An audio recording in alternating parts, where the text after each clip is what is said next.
wala pong susuko sa atin. Alam ko na makakalabas po tayo dito ng buhay. Ang iniisip ko lang, gaano pa tayo katagal dito?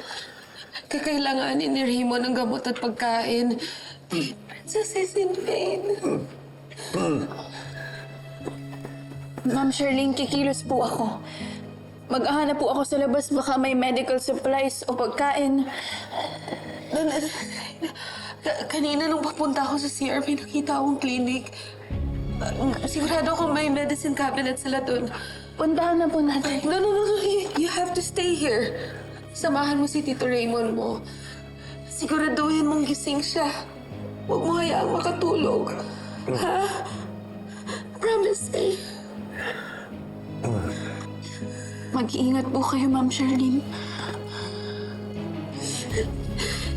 Raymond, wait for me. Wait for me. Promise me, pag bumalik ako, gising ka pa.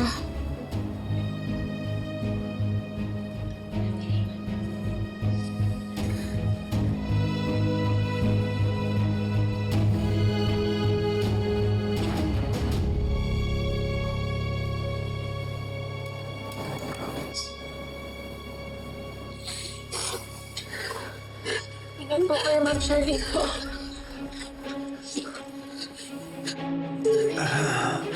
Tito Raymond. You're a princess.